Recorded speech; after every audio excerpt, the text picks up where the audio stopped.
इमाम अहमद रजा की जुबान में कह देना कि हमें समझने की जरूरत ही नहीं है, हमारा तो अकीदा बोलता है, हमारा ईमान कहता है कि हुस्ने यूसुफ पे कटी मिस्र में अंगूठे जना सर कटाते हैं तेरे नाम पे मरवाने। वाह वाह वाह वाह वाह वाह वाह, जिंदाबाद जिंदाबाद, वाह। मुस्तफा के नाम पे दीवाने सर कटाने को तैयार रहते हैं और जान लुटाने को तैयार रहते हैं।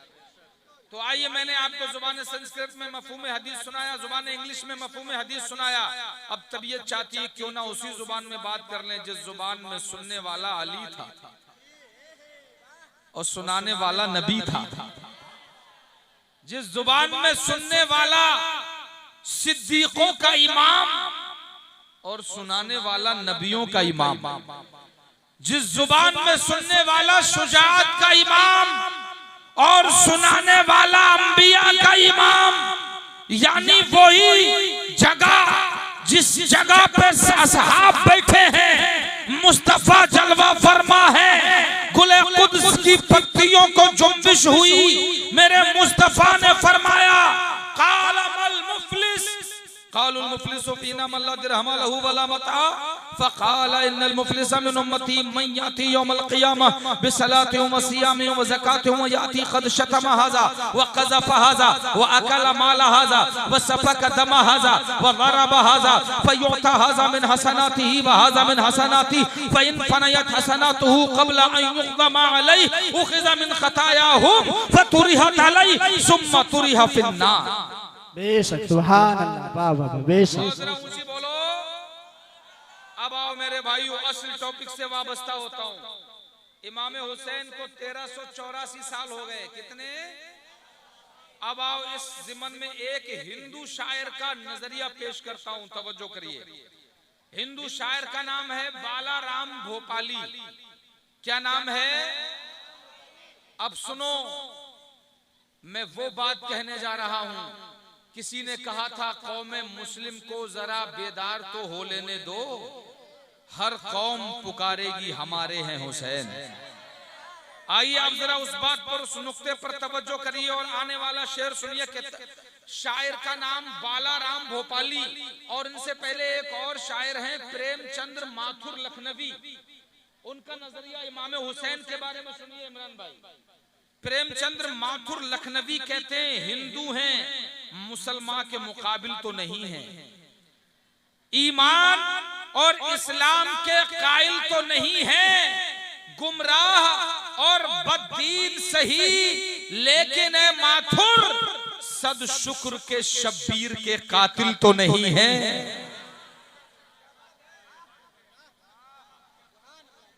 करबला में हुसैन को मारने वाले एक तारीख के हिसाब से उनमें कई हजार हाफिज कुरान थे। एक रवायत के मुताबिक उनमें कई हजार आलिमे दीन थे। इसीलिए नक्शा खींचा प्रेमचंद्र ने, बोले मारने वाले भी अपने थे, लेकिन सद शुक्र के उनमें कोई मारने वाला हिंदू नहीं था। गुमराह और बददीन सही, लेकिन है माथुर सद शुक्र के शब्बीर के कातिल तो नहीं है। अब आइए बालाराम भोपाली का ख्याल आपकी समातों की दहलीज पे एक चराग की शक्ल में रोशन करता हूं। अगर बेतवज्जोही की बातें समूम से महफूज रखो तो सुनो, तवज्जो करो। बालाराम भोपाली कहते हैं वो इनसे और साकिये कौसर से हैं हुसैन। हदीस हुसैन मिन्नी व अना मिन हुसैन, तर्जुमा होता है हुसैन मुझसे है और मैं हुसैन से हूं। अब तवज्जो करें, वो इनसे और साकिये कौसर से है हुसैन। दुनिया में जो बड़ा है उसी घर से है हुसैन, और मेहंदी के हरे पत्ते में, बोलो मेहंदी देखी है सबने के नहीं? मेहंदी का पेड़ देखा है कि नहीं? अच्छा एक बात बताओ, जब मेहंदी का पत्ता अपने पेड़ से लगा होता है तो कलर कैसा होता है? जरा जोर से बोलो, अरे जरा ऊंची बोल के दिखाओ, कैसा होता है? अब इसी मेहंदी को खवातीन अपने हाथों पे पैरों पे रचाने के लिए तोड़ लेती हैं, पीस लेती हैं। उसके बाद जब हाथों पैरों पे लगा लिया जाता है तो अंदर से कलर कैसा छोड़ता है, जरा जोर से और ऊंची। तो साबित हुआ कि ऊपर से कैसा और अंदर से कैसा, ऊपर से जोर से ऊपर से और अंदर से, ऊपर से अंदर से जहन नशीन हो गई हो तो अब सुनो। आज भी अगर कहीं हरे का जिक्र आता है तो हजरत इमाम हसन की याद आती है। वाह वाह वाह वाह। और हुसैन का तसव्वुर आता है तो इमाम हुसैन की याद आती है। जी जी जी वाह। नवासे मचल गए, बोले नाना सबके कपड़े बन गए, आपके नवासे रह गए। इतना सुनना था कि जिब्रील सिदरा छोड़ के मकाम नबूवत में आ गया। वाह। कहा जिब्रील क्यों आया है? कहा आया नहीं हूँ, भेजा गया हूँ। वाह वाह वाह वाह। क्यों भेजा गया है? या रसूल अल्लाह, पूरी दुनिया मचल जाए तो इतना ज्यादा रब की गैरत को जलाल नहीं आता जितना तुम्हारे नवासे मचलते हैं तो रब की रहमत को जलाल आता है। नारे तकबीर, नारे रिसालत, अज़मते वालिदैन कॉन्फ्रेंस, फैज़ाने बाबा अहमद अली शाह, पलमाए अहले सुन्नत, सरजमीने लुत्फपुरवा, सरजमीने लुत्फपुरवा, नारे तकबीर, नारे रिसालत, जिंदाबाद जिंदाबाद। वाह वाह वाह वाह वाह।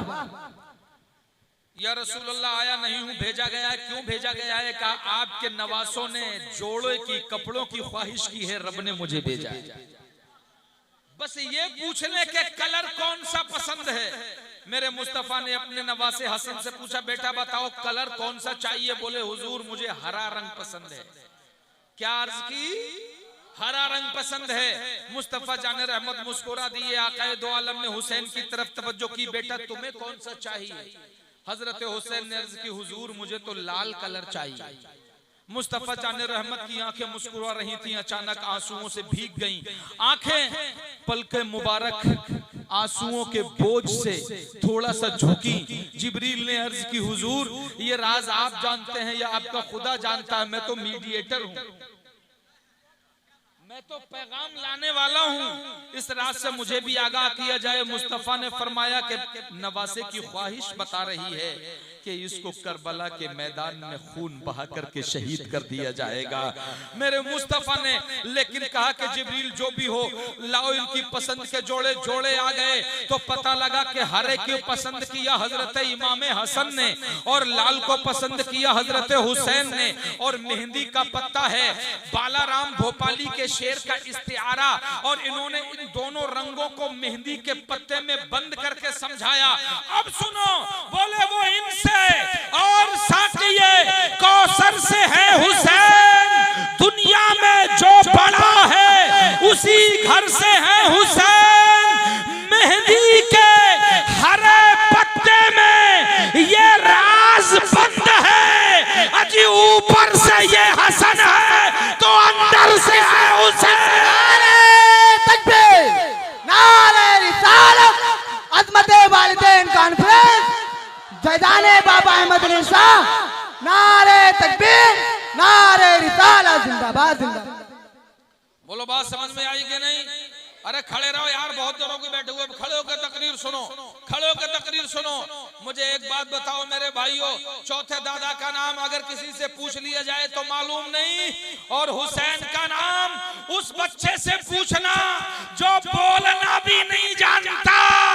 अगर हुसैन के नाम की बात आ जाएगी तो हमारा ईमान तो ऐसे कहता है कि इनका नाम जुबान वाले तो बोलते ही हैं, हुसैन का नाम पे जुबान भी बोला करते हैं। वाह वाह वाह वाह वाह वाह वाह, बहुत खूब, वाह वाह वाह। और सुनो, इसी रमज में, इसी पंक्ति में, इसी श्रृंखला में, इसी क्रम में एक बात और आपके गोशगुजार कर देता हूँ। आदमी का दिल जो है ना, एक यहाँ पर फिजिशियन भी होंगे, डॉक्टर भी होंगे, मेडिकल साइंस के स्टूडेंट भी होंगे, इसलिए मैं ये बात कह रहा हूँ, जो आदमी सेहतमंद है उसका दिल 1 मिनट में 72 मरतबा धड़कता है। कितनी मरतबा? अरे जरा जोर से बोल के दिखाओ कितनी मरतबा? 72 टाइम्स। अगर 71 धड़के तो पता लगा कि लो ब्लड प्रेशर का खतरा और 73 धड़क जाए तो हाई ब्लड प्रेशर का खतरा। मतलब आदमी को सेहतमंद तभी माना जाएगा जब 1 मिनट में 72 मरतबा धड़केगा। कितनी मरतबा? जरा जोर से, कितनी मरतबा? और अब मुझे बताओ, अगर सुनना जानते हो, मोहम्मद अली फैजी साहब की नात आपने सुनी, लेकिन अगर उसी तरह सुनना जानते हो तो एक ही बार में जवाब देना, करबला में इमाम हुसैन के साथी कितने थे? अरे यार अब भी नहीं समझे तो कब समझोगे? 72। इमाम हुसैन के साथी कितने? 72। और दिल कितनी मर्तबा धड़कता है? 72। जोर से बोलो, कितनी मर्तबा? 72। और इमाम हुसैन के साथी कितने?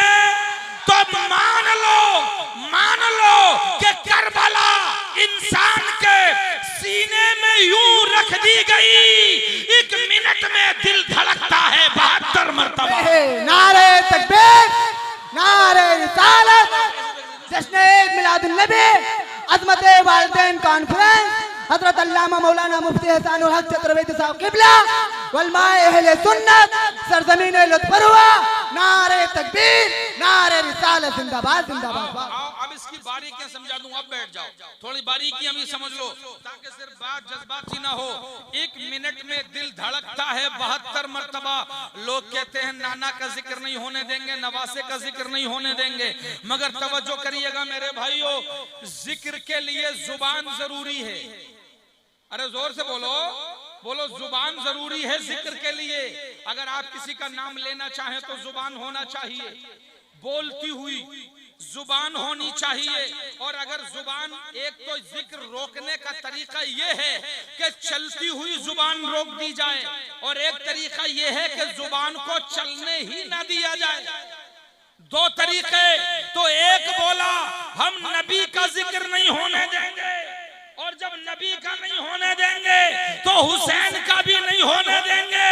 मगर मेरे रब को इनके बारे में मालूम था, इसलिए मेरे रब ने करबला वालों की तादाद 72 रख दी और दुनिया को बता दिया, ऐ लोगों, जुबान को जिक्र से रोक सकते हो, मगर दिल को कैसे रोकोगे? जुबान तो खामोश हो सकती है, मगर दिल जब 1 मिनट में 72 बार धड़केगा तो करबला के 72 का जिक्र हो जाएगा। बेशक, सुभान अल्लाह, हक है, वाह वाह, बहुत खूब, जवाब नहीं हजरत, वाह वाह। अब मुझे एक बात बताओ, आदमी उंगली बीमार हो जाए तो इतना टेंशन नहीं लेगा, पाँव में चोट लग जाए इतना टेंशन नहीं लेगा, पेट खराब हो जाए उतना टेंशन नहीं लेगा, बाल खराब हो जाए उतना टेंशन नहीं लेगा, लेकिन अगर हार्ट प्रॉब्लम हो जाए ना, अरे जरा ऊंची बोलो, अगर हार्ट प्रॉब्लम हो जाए तो दादी परेशान, दादा परेशान, चाचा परेशान, चाची परेशान, भतीजा परेशान, भाई परेशान, जुड़वा परेशान, बच्चे परेशान, खानदान परेशान। और खानदान में अगर किसी के पास कार है ना तो वो तो सबसे ज्यादा परेशान। हार्ट का मामला है तो जाना ही पड़ेगा, रात के 12 बजे भी अगर आ गया तो नींद छोड़ना पड़ेगी। वो सोचने लगा यार कार बेकार लिया, कार बेकार, मगर वाहरी कार, ये कार भी कभी कभी बड़ी बाकार होती है। मालूम हुआ कि अगर दिल गड़बड़ हो जाए तो कार की वैल्यू नहीं, अजी जनाब हेलीकॉप्टर की वैल्यू नहीं, ट्रेन की वैल्यू नहीं, प्रधानमंत्री की वैल्यू नहीं, मंत्री की वैल्यू नहीं। एक तरफ दंगे होते हों, उधर हार्ट प्रॉब्लम हो जाए तो आदमी दंगों से डर के जो घर में दुबका बैठा था, लेकिन जब हार्ट प्रॉब्लम हो जाए तो फिर घर में नहीं बैठेगा। कुछ भी हो अस्पताल लेके चलो, कुछ भी हो लखनऊ पीजीआई लेके चलो, कुछ भी हो दिल्ली एम्स लेकर के चलो, कुछ भी हो बड़े डॉक्टर को दिखाओ। क्यों? हमने कहा जनाब क्यों? उंगली बीमार थी नहीं गए, आपका पेट खराब था नहीं गए, आपकी आंखों में कमी आई नहीं गए, आपको सर दर्द हुआ नहीं गए, आपके घुटनों में दर्द हुआ नहीं गए, आपके जिस्म में एलर्जी हो गई नहीं गए। बोले मौलाना वो मामला और था, ये मामला और है। क्या बात है, वाह, कहा यही तो मकामे गौर है। वाह वाह, वो मामला और था, ये मामला और है, यही तो मकामे गौर है।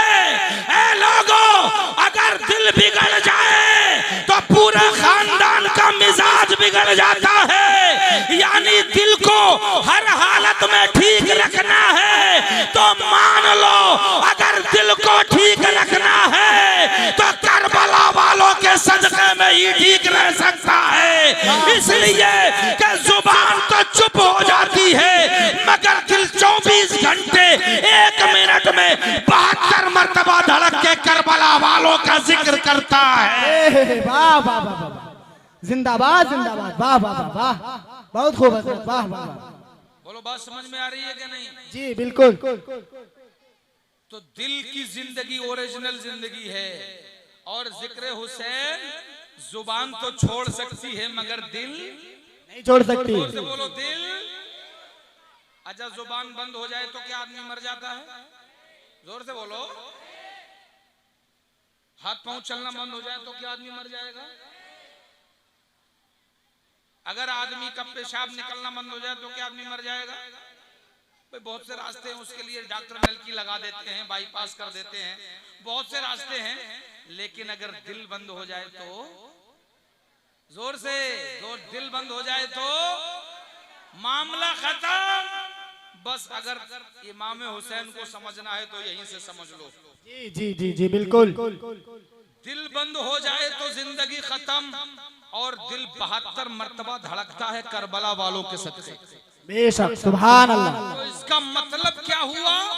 मतलब ये कि हर हाल में तुम्हें हुसैन को अपना बनाना होगा, हर हाल में हुसैन से मोहब्बत रखनी होगी क्योंकि हुसैन की मोहब्बत ईमान का दिल है। बेशक बेशक बेशक, हुसैन की मोहब्बत ईमान का जुज़्वे लाज़मी है। अगर हुसैन की मोहब्बत नहीं तो कुल ला अस्अलुकुम अलैहि अजरन इल्लल मवद्दता फिल कुर्बा के आप तारिक हुए, और जब इस आयत के तारिक हुए तो फिर ईमान वाले नहीं। पता लगा कि मेरे भाइयों अगर दिल बंद तो जिंदगी बंद, और अगर जिक्र हुसैन बंद तो फिर बंदगी बंद। जिक्र हुसैन नहीं तो ईमान की सलामती नहीं। और इन्हीं हुसैन का जिक्र सुनने वालों, आओ एक बात बड़े काम की बता दूं। 7 मुहर्रम को करबला में पानी बंद हुआ था और 7, 8, 9, 10 जब 10वीं मुहर्रम का सूरज करबला वालों ने देखा था ना, तो सूरज की जो शुआएं निकल रही थी उन शुआओं में भी पानी नजर आ रहा था। क्योंकि जब प्यासा किसी रेगिस्तान में जाता है तो उसे दूर का रेता भी पानी नजर आता है। मेरे भाइयों सुबह होते ही जंग शुरू हो गई थी। 72 लोगों का कहीं 22,000 से मुकाबला होता है, लेकिन अली के घर वाले थे इसलिए जंग होनी पड़ी, इसलिए लोगों को लोहा लेना पड़ा, इसलिए एक एक करके मैदान में आने को मजबूर हो गए। वरना 72 को तो ऐसे ही समेट के ले जाने के लिए काफी थे। एक वक्त वो भी आ गया कि मैदान करबला में इमाम हुसैन सुबह से अपने प्यारों के लाशों को उठा उठा के थक गए थे। अचानक एक मन को मोह लेने वाली आवाज आई, चचा मैं भी मैदान में जाना चाहता हूँ, मुझे भी इजाजत दे दीजिए। इमाम हुसैन ने जो नजरें उठा के देखा ना, तो आंखों से आंसू बरस पड़े। बोले बेटा अपने प्यारों की लाशों को सुबह से उठाता हुआ तेरा चचा थक गया है, अब मैं तुझे अपनी नजरों के सामने कत्ल होने की इजाजत दे दूं, अपने सामने कटने की इजाजत दे दूं, ये कैसे हो सकता है? मैंने तारीख से पूछा, ए तारीख ये कौन है जो रन में जाने की इजाजत चाहता है? तो तारीख कहती है ये हसन का बेटा इमाम कासिम है जो अपने चचा से जंग में जाने की इजाजत चाहता है। हजरत कासिम कहते हैं ए चचा जान, आपने अपनी औलाद की तरह हमें पाला है, अपनी औलाद की तरह हमसे प्यार करते हैं, मगर हम भी चाहते हैं कि मैदान करबला में दीन हक की खातिर अपनी गर्दन को कटा दें जिस तरह के और लोग कटा चुके हैं। इमाम हुसैन ने जब इजाजत न दी, तारीख कहती है कि ये रो करके अपनी फूफी ज़ैनब के पास पहुंचे। ज़ैनब के पास पहुंच करके अर्ज की, ए फूफी जान आप ही चचा जान से इजाजत दिलाएं। तो हजरत फूफी ज़ैनब इमाम हुसैन के पास आई और कहा कि भाई मैंने बचपन में सुना था भाई हसन ने एक ताबीज बांधा था कासिम के बाजू पे और कहा था कि जब कोई मुसीबत आए तो इस ताबीज को खोल के देख लेना, इससे ज्यादा मुसीबत और क्या होगी, 3 दिन से प्यासे हैं, न खाना है न दाना है। लाओ ताबीज खोल के देखते हैं। जब ताबीज को खोला गया तो उसमें लिखा था, ए मेरे भाई हुसैन, मेरे बेटे कासिम को जंग में जाने की इजाजत दे दो। अल्लाह अकबर। नबी के नवासों के इल्मे गैब का ये आलम है तो नाना के इल्मे गैब का आलम क्या होगा। उस वक्त हजरत इमाम कासिम को जब इमाम हुसैन ने इजाजत दी है, आप घोड़े पे सवार हुए हैं, मैदान जंग में आए हैं, ललकारा यजीदी फौज को, आओ तुम में जो बहादुर हो वो अली के कछार के शेर के मुकाबले में आए। उस वक्त इब्ने साद ने अपने एक बड़े फौजी जिसका नाम अर्जक था इशारा किया, कहा जाओ और कासिम का सर काट करके लाओ। अर्जक ने अपने आप को उसके मुकाबले में जाने में तौहीन समझी, बोला मैं इतना बड़ा फौजी और इसके बच्चे के मुकाबले में जाऊंगा, मेरे 4 बेटे हैं फौज में, एक को भेजे देता हूं, अभी इसका सर काट करके ले आएगा। अपने छोटे बेटे को इशारा किया, वो हजरत कासिम के मुकाबले में आया। उसने आते ही शेर की तरह उछल के वार किया। हजरत इमाम कासिम ने उसके वार को बचाया और फिर जब अपनी तलवार को हवा में लहराया है, फजा में लहराया है, तो हवाओं की तेजी को तलवार काटती हुई अर्जक के बेटे के सर पे आके लगी। सर से आगे बढ़ी, लोहे का खोल पहन रखा था वो कटा, खोपड़ी पे आई, खोपड़ी कटी, मग्ज पे आई, मग्ज कटा। तलवार है कि रुकने का नाम नहीं ले रही है और आगे बढ़ी, हलकूम पे आई, हलकूम कटा, सीने को चीरती हुई, पेट को काटती हुई, पूरे उसके सुरीन से बाहर निकल गई। आधा इधर गिरा, आधा उधर गिरा, लेकिन तलवार है कि थमने का नाम नहीं लेती। तलवार और आगे बढ़ी, घोड़े की जीन पे आई, जीन कटी और आगे बढ़ी, रीढ़ की हड्डी पे पहुंची, रीढ़ की हड्डी कटी और आगे बढ़ी, घोड़े की पसलियों को काटती हुई, पेट को चीरती हुई सीधे निकल गई। घोड़ा आधा इधर गिरा, आधा उधर गिरा, मगर तलवार है कि अल्लाह का कहर बनी हुई है। जमीन पे पहुंची, जमीन पुकार उठी, मौला बचा।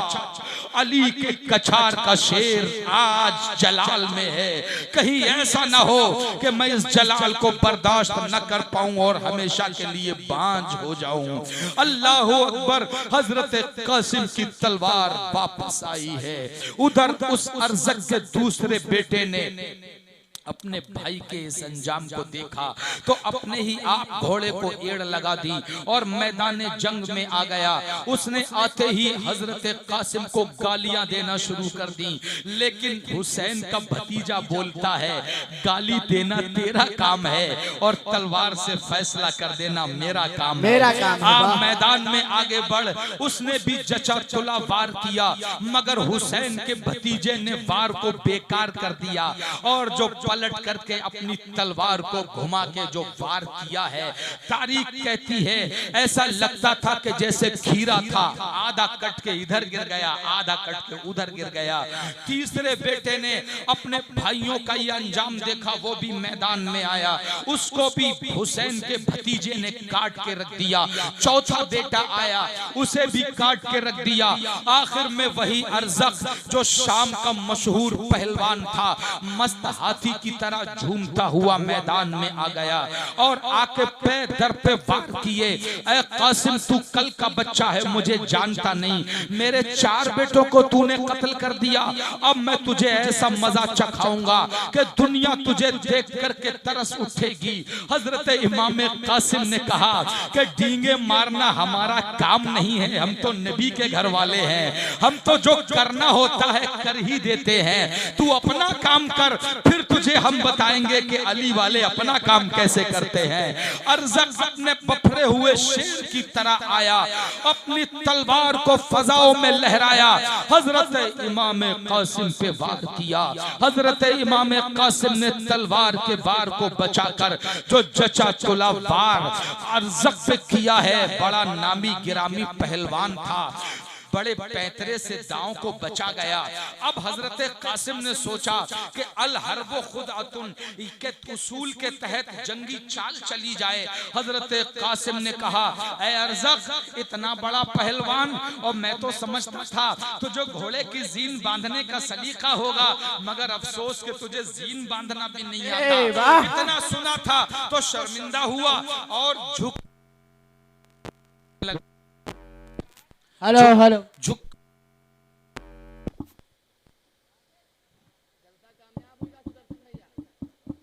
वाह वाह वाह वाह वाह वाह। झुक करके जैसे ही घोड़े की जीन को देखा है, अली के कछार के शेर ने मौके को गनीमत जाना, तलवार को बुलंद किया और उस झुकी हुई गर्दन पे जो तलवार हवाओं को काटती हुई आई है, तो अरज़क की गर्दन मूली की तरह कट के मैदान करबला में लुढ़कती हुई चली गई। उसके बाद में हजरत कासिम पलटे हैं खैमों की तरफ। अल अतश, ए चचा प्यास, ए चचा प्यास। हजरत इमाम हुसैन ने अपने भतीजे को अपने सीने से लगाया और कहा कि ए भतीजे, तुम देख ही रहे हो कि कितने तुम्हारे साथी प्यासे चले गए हैं।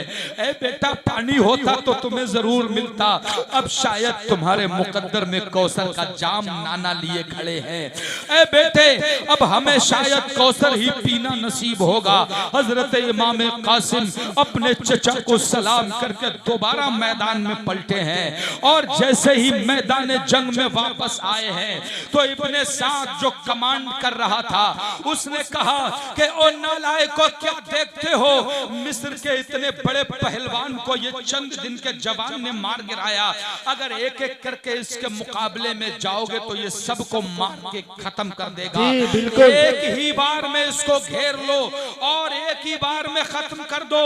हजारों तीर थे जो कमानों पे चढ़ गए और सबने हुसैन के 3 दिन के प्यासे भतीजे के सीने का रुख किया।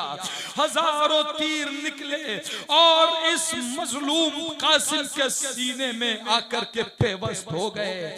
अब भतीजा मैदान करबला से पुकारता है, ऐ चचा जान, मेरी मदद करो, मेरी खबर लो।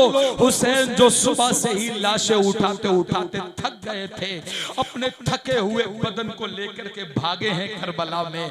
और जब करीब पहुंचे तो उस वक्त देखा इमाम कासिम जमीन पे आ चुके थे, चेहरे पे गर्द लग चुकी थी। आए और इमाम कासिम के चेहरे को उठा के अपने हाथों से मिट्टी साफ करने लगे। आखिरी बार कासिम ने आंखें खोली और खोल करके चचा की आंखों में डाली। अल्लाह ही जाने क्या भतीजे ने कहा था आंखों आंखों में और क्या चचा ने सुना था आंखों आंखों में। हम तो बस इतना समझ पाए हैं कि एक मर्द मुजाहिद था जो दीन हक के बका के लिए अपनी शहादत पेश कर रहा था और फिर इमाम कासिम ने हमेशा के लिए आंखें बंद कर ली। इन्ना लिल्लाहि व इन्ना इलैहि राजिऊन। हजरत इमाम हुसैन अपने भतीजे की लाशों को उठा करके शहीदों के खेमे में लाए हैं और शहीदों के लाशों के बराबर में लिटा दिया। इतने में एक खेमे से एक छोटी सी बच्ची की दिल दहला देने वाली आवाज आई, प्यास प्यास। इतनी आवाज को सुन करके आपके भाई हजरत अब्बास अलंबरदार से रहा न गया। मशकीजा अपने कंधे में लादा और घोड़े पे बैठे और कहा, ऐ भाई हुसैन, मैं प्यासा रह सकता हूँ, तुम्हें प्यासा देख सकता हूँ, मगर ये 6 साल की बेटी सकीना जब प्यास प्यास कहती है तो हमारा प्यासा जिगर मुंह को आने लगता है। ऐ भाई, अब मुझे इजाजत दो, मैं फुरात पे जाकर के सकीना के लिए पानी लाऊंगा। इमाम हुसैन ने कहा, ऐ भाई, तू है तो मेरे बाजू सलामत हैं, तू है तो मेरी हिम्मत बाकी है, तू है तो मैं अपने पैरों पे खड़ा होने में फख्र महसूस कर रहा हूँ। ऐ भाई, जब तू भी चला जाएगा तो इस हक की जमात का झंडा कौन उठाएगा? ऐ भाई, तू ही तो मेरी जमात का अलमबरदार है। लेकिन मशीयत को कुछ और ही मंजूर था। बादले नाखास्ता हुसैन ने इजाजत दे दी। हजरत अब्बास कांधे पे मशकीजा डाले हुए, घोड़े की बाग को पकड़े हुए इजाजत लेकर के एड़ लगा देते हैं नहरे फुरात फुरात की तरफ घोड़ा दौड़ता है। यजीदियों में भगदड़ मच जाती है कि होश में आ जाओ, अभी तक तुम्हारा मुकाबला बच्चों से था, अब अली के कछार का एक नौजवान शेर मैदान में निकला है, एक तजर्बाकार सालार मैदान में निकला है, इसे रोको। अगर एक भी बूंद पानी खैमे हुसैन तक पहुंच गया तो कयामत आ जाएगी। यजीदियों, दुनिया में कोई भी यजीदी जिंदा नहीं रहेगा। 1000 सिपाही जो तीर अंदाज थे, उनका पहरा लगा था नहरे फुरात पे। उन्होंने जब देखा कि अब्बास का घोड़ा दौड़ता आ रहा है, अपनी अपनी कमानों पे तीर चढ़ा लिए। किसी ने तलवार को चचा चुला लेकर के हाथ में तोलना शुरू किया, किसी ने बर्छी को तोला, किसी ने भाले को तोला, मगर अब्बास है कि तीरों को तलवारों से काटते हुए आगे बढ़ते चले जा रहे हैं। आखिरकार दरिया तक पहुंच गए हैं अब्बास, और दरिया में घोड़ा डाल दिया। अजी सिर्फ अब्बास ही प्यासे नहीं थे, इनका घोड़ा भी 3 दिन का प्यासा था। घोड़ा जब मैदान करबला से दौड़ता हुआ नहरे फुरात में पहुंचा है, आपने घोड़े की बाग को ढीला छोड़ दिया और कहा, ऐ घोड़े, पानी हम पे बंद है, जंग हम करते हैं, तू तो जानवर है, तू पानी पी ले। घोड़े ने पानी को मुंह लगाया, कुछ देर सूंघा और वापस मुंह हटा लिया। अब्बास ने कहा, ऐ घोड़े, पानी पीता क्यों नहीं? तो जानवर बोला, घोड़ा बोला, हुजूर, घोड़ा हूं मगर यजीदी नहीं हूं। हुजूर, मैं वफादार हूं, मैं गद्दारे अहले बैत नहीं हूं। घोड़े ने फिर पानी को मुंह लगाया है और फिर वापस कर लिया है। मैंने तारीख से पूछा, ऐ तारीख, जब इसे पानी पीना नहीं है तो पानी को मुंह क्यों लगाता है, और जब मुंह लगाता है तो पानी पीता क्यों नहीं है? तो घोड़े ने कहा कि हम पानी को उसकी औकात समझाना चाहते हैं, पानी को बताना चाहते हैं कि ऐ पानी, तू ये ना समझ लेना कि हुसैन तुझे चाहते थे, बल्कि मैं हुसैन के भाई अब्बास का घोड़ा होकर के तुझे पीना चाहूं तो पी सकता हूं, मगर तेरे करीब आकर के तुझसे मुंह लगा के और प्यासी जुबान को वापस हटा के तुझे तेरी औकात समझा रहा हूं कि ऐ पानी, तेरी औकात तो ये भी नहीं कि तू हुसैन के जानवरों के मुंह को पहुंच पाए, तो हुसैन के मुंह को कैसे पहुंच सकता है? नारे तकबीर, नारे रिसालत, अज़मते वालिदैन कॉन्फ्रेंस, बाबा फैजान अहमद अली शाह, वलमाए अहले सुन्नत, सरजमीन लुत्फपुरवा, नारे तकबीर, नारे रिसालत, जिंदाबाद। अली के शेर ने पानी से मशकीजा भर लिया, अपने कांधे पे भरे हुए मशकीजे को लटकाया और वापस घोड़े को एड़ लगा दी।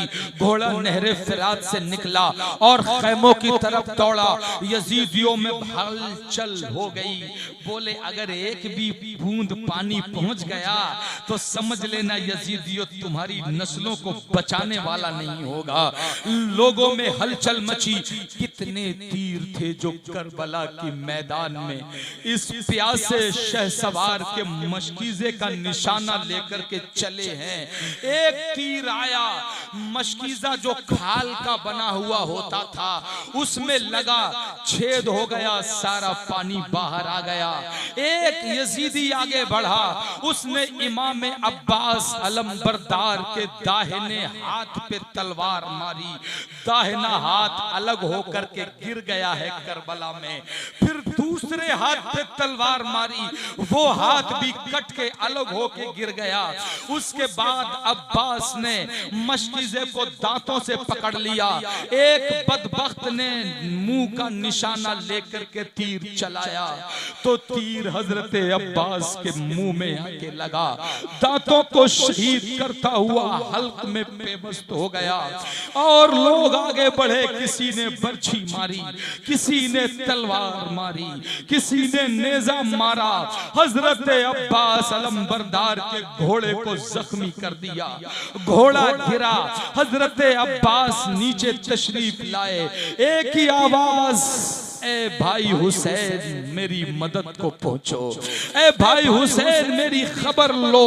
हजरत हुसैन समझ गए कि मैं तो कहता था कि ए मेरे भाई न जा, मगर तुम भी अब मुझसे बिछड़ने पे आमादा हो गए हो, अब तुम भी मुझसे दूर जा रहे हो। दौड़े दौड़े आए इमाम हुसैन, हजरत अब्बास के गिरे हुए जमीन से उठा के अपने जानू पे सर रख के तीर निकालने लगे।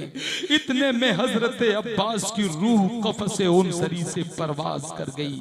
हजरत अब्बास ने जामे शहादत नोश कर लिया, इन्ना लिल्लाहि व इन्ना इलैहि राजिऊन। और इमाम हुसैन अपने जवान साल भाई का लाशा लेकर के खेमे में आए हैं।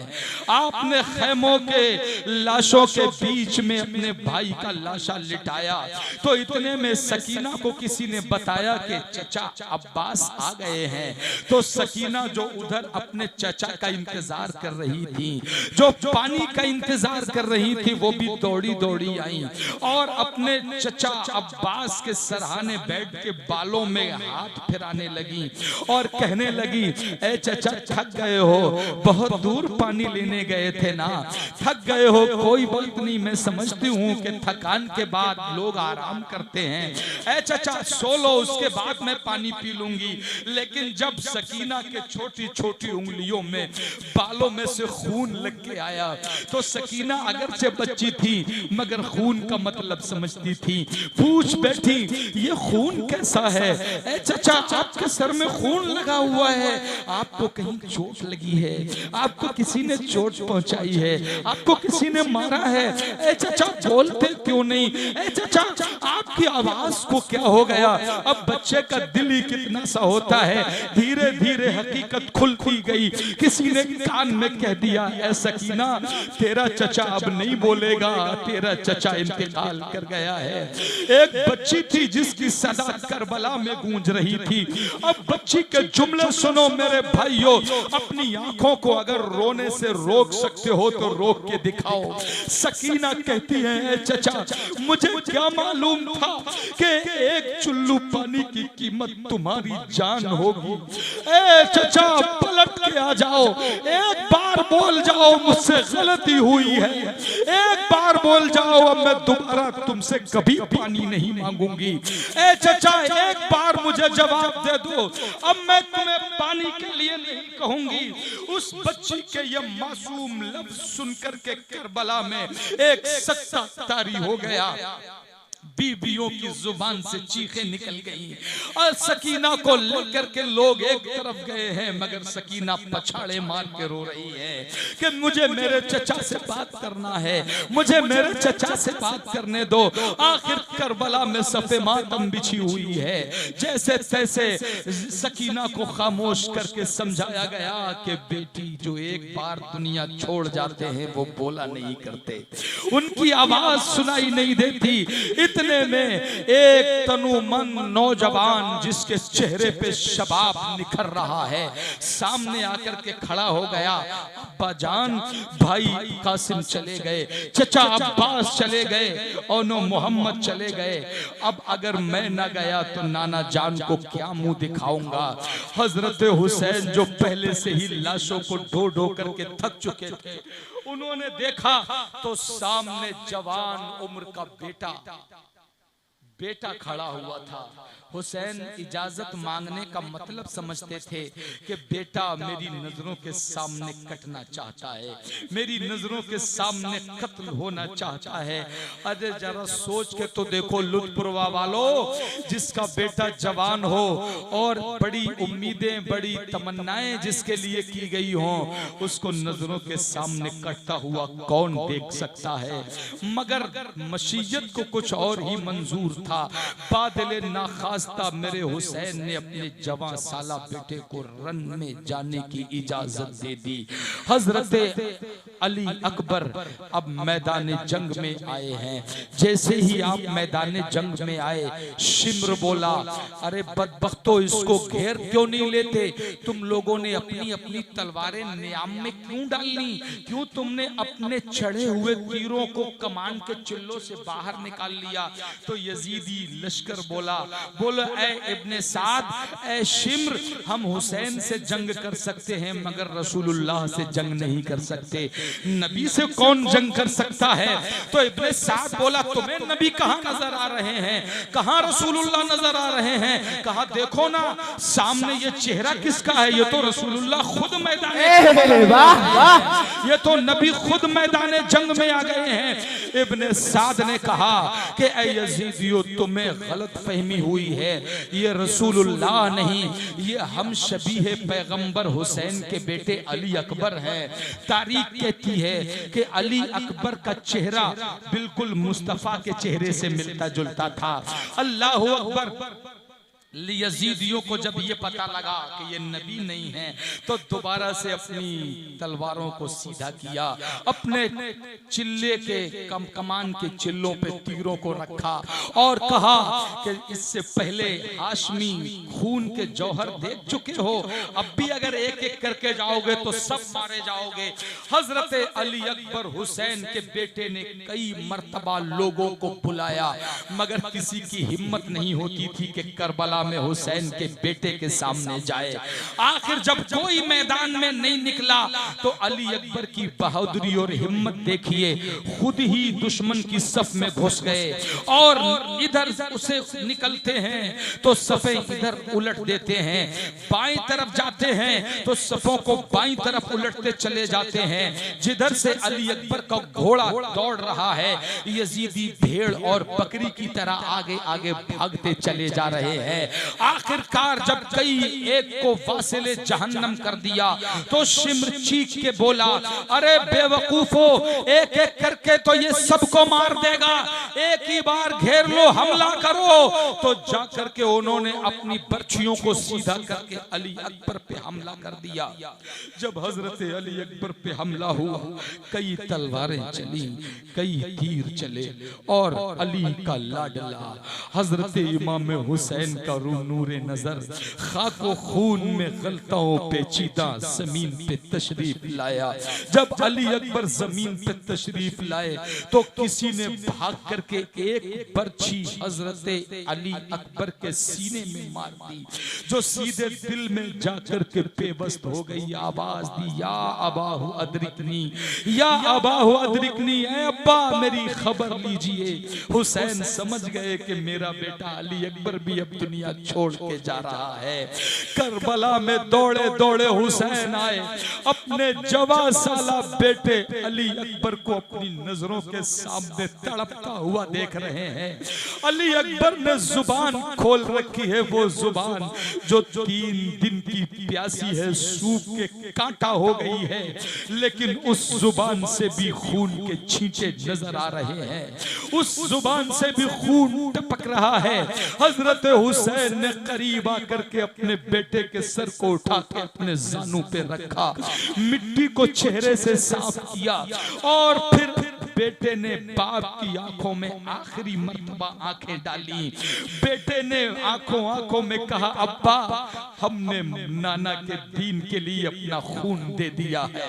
अरे अब्बा, हमने भाई कासिम की कुर्बानी को रायगा नहीं जाने दिया है। अरे अब्बा, चचा अब्बास के कटे हुए बाजुओं को हमने नजरअंदाज नहीं किया है। अरे अब्बा, आप क्यों आंसू बहाते हो? आपकी नजरें क्यों भीगी हुई हैं? आपको तो कयामत के दिन नाना के सामने एजाज दिया जाएगा, आपको तो जवाब देना होगा। तो आप कहेंगे कि ए हुजूर, आप तो देख ही रहे हैं, मैंने आपकी खातिर अपने जवान साला बेटे अली अकबर को भी पेश कर दिया है। मेरे भाइयों, तवज्जो करना, हजरत अली अकबर के लाशे को इमाम हुसैन ने देखा।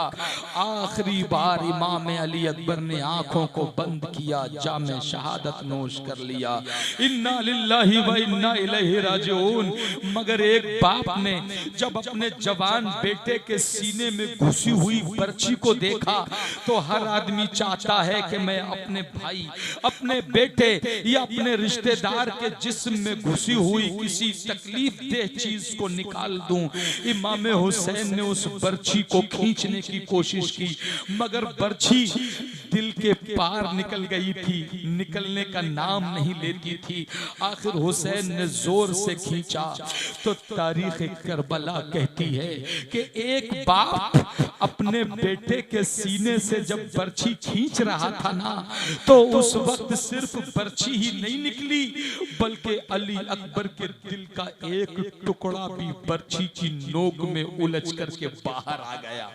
सीने के बाहर जवान बेटे के दिल का टुकड़ा। अरे जरा सोच के तो देखो लुत्फपुरवा वालों, कयामत ही आ गई थी मैदान करबला में। कितना जुल्म हो सकता है दुनिया इंसानियत पर, जितना जुल्म पूरी दुनिया पे हो सकता है उतना तन्हा इमाम हुसैन ने बर्दाश्त किया है। जवान बेटे के दिल का टुकड़ा बाहर आ गया। अब हुसैन करते भी तो क्या करते, वस्तईनु बिस्सब्र की तफसीर बन गए।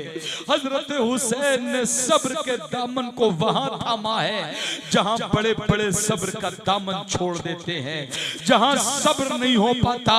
आखिरकार अपने बेटे की कुर्बानी को रब की बारगाह में ये कह के पेश कर दिया, ऐ रब, तूने अली अकबर जो मुझे दिया था वो वापस मैंने तेरे दीन की बका की खातिर शहीद कर दिया है। हजरत अली अकबर के लाशों को उठा करके लाए, खैमों में लिटा दिया, लाशों शहीदों की लाशों के बराबर में लिटाया। इतने में फूफी सैयदा ज़ैनब आ गई। बोलो बात समझ में भी आ रही है कि नहीं? अरे और आगे बढ़ाऊं या खत्म कर दूं? कुछ कम लोग कह रहे हैं बढ़ाइए, वरना बाकी लोग चाह रहे हैं खत्म कर दूं। भाई बड़ी बड़ी कॉन्फ्रेंसें होती हैं, फजाइल सुनते हो, मगर मेरे ख्याल से वाक़या करबला बहुत कम सुनने को मिलता है। और यही असल चीज है। अगर हमारी तारीख हमें मालूम ना हो तो हम फिर दूसरों को अपने तारीख के बारे में क्या जवाब दे सकते हैं। इसलिए बहुत गौर, बस आखिरी शहादत और पेश कर देता हूँ, उसके बाद अपनी बात को खत्म कर दूं। और अगर आपको गिरा गुजरता हो तो मैं अभी अपनी बात को खत्म किए देता हूँ। बोलो खत्म करें? तवज्जो करिए, फूफी ज़ैनब भी निकल आई खैमे से। ए भाई हुसैन और मोहम्मद शहीद हो गए, कासिम शहीद हो गया, भाई अब्बास भी दुनिया छोड़ के चले गए, अली अकबर भी चले गए। ए भाई, मैं ये जानती हूँ कि यजीदियों को दुश्मनी है तो हमसे है, लेकिन ये छोटा सा 6 महीने का अली असगर जब तड़पता है ना, तो इसका तड़पना नहीं देखा जाता। ए हुसैन, एक बार मेरे कहने से चले जाओ, शायद बच्चों पे तो दुश्मनों को भी तरस आ जाता है। तुम इनसे कह देना कि एक बूंद पानी इस बच्चे को तो दे दो।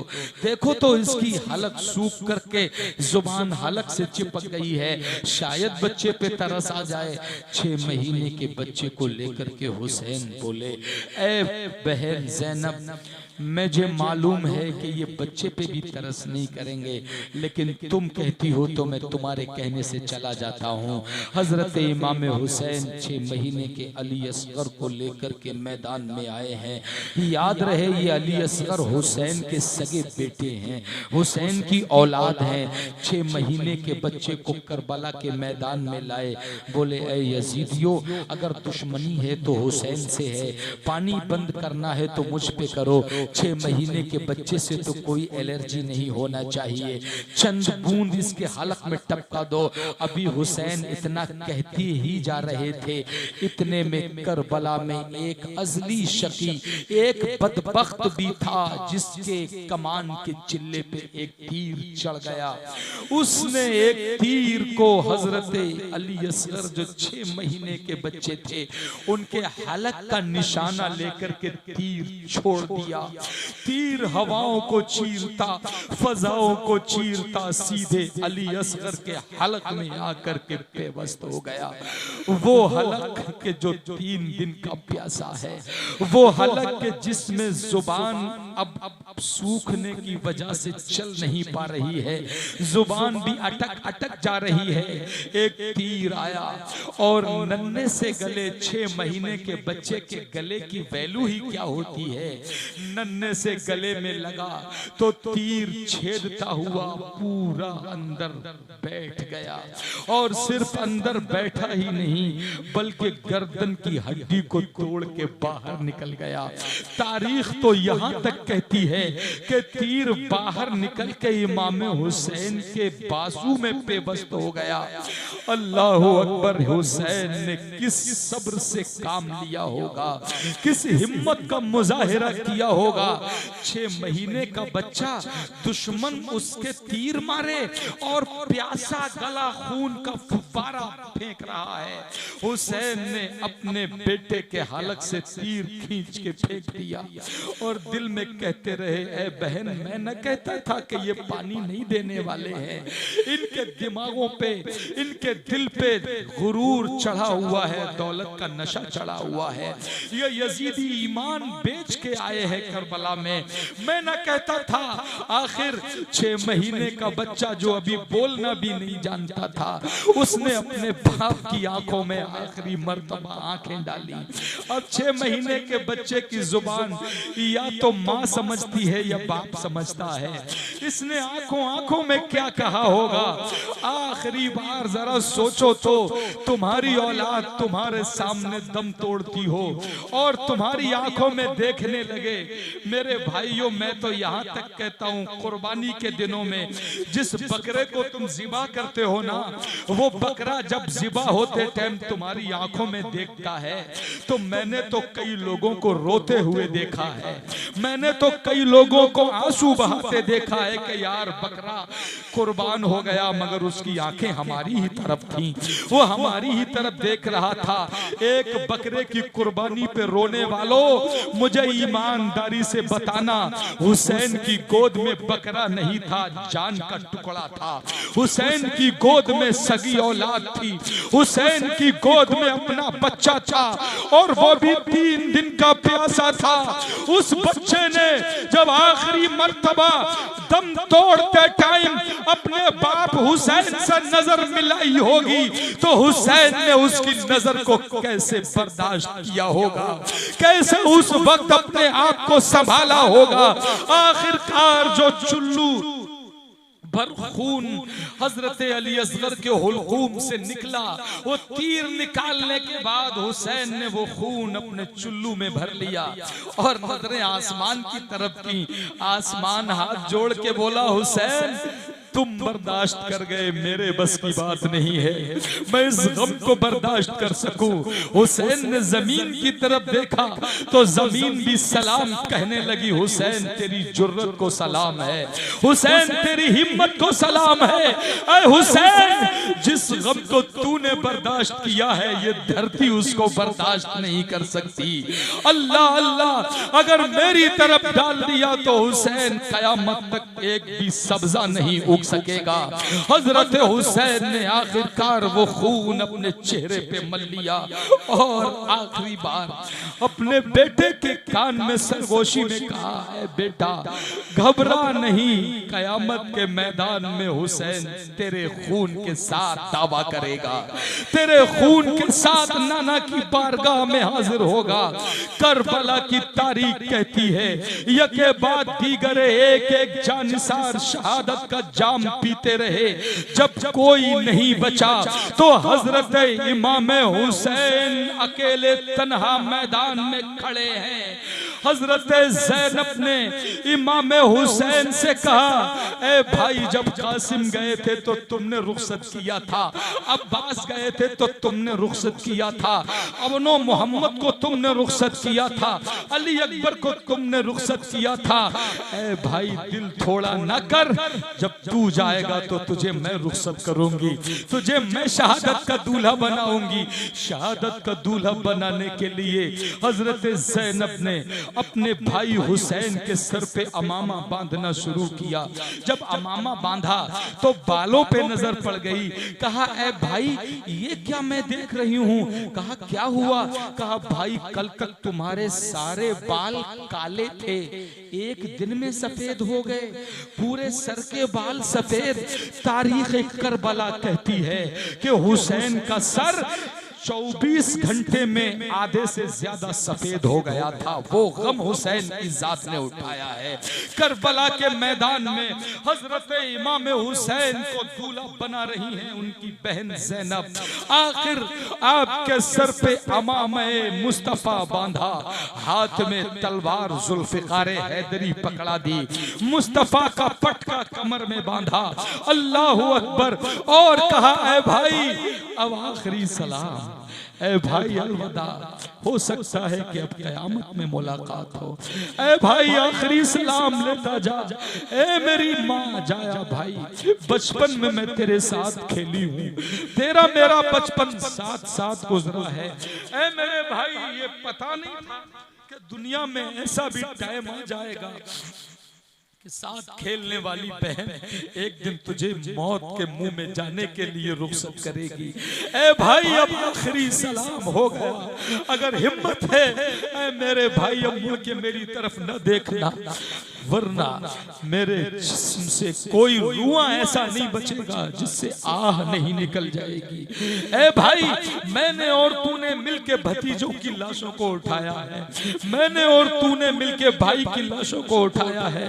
ए भाई अब तुझे उठाने वाला कोई मर्द तो बचा नहीं है, अब मैं तुझे अल्लाह के दीन के सुपुर्द करती हूँ, मेरा सलाम कबूल कर। हजरत इमाम हुसैन ने अपने लरसते हुए बाजुओं के साथ घोड़े की बाग को करबला के मैदान की तरफ मोड़ दिया और कहा कि ए बहन ज़ैनब घबराना नहीं, इत्मीनान रखना, वो अल्लाह जिसने हमें मुस्तफा जाने रहमत का नवासा बनाया है वो हमारी हुर्मत को पामाल नहीं होने देगा। ए बहन तू दिल थोड़ा क्यों कर रही है, तू परेशान क्यों हो रही है? ए बहन अगर तू ही हिम्मत हार जाएगी तो मेरे बाद इस काफिले को मदीने वापस कौन लेकर के जाएगा?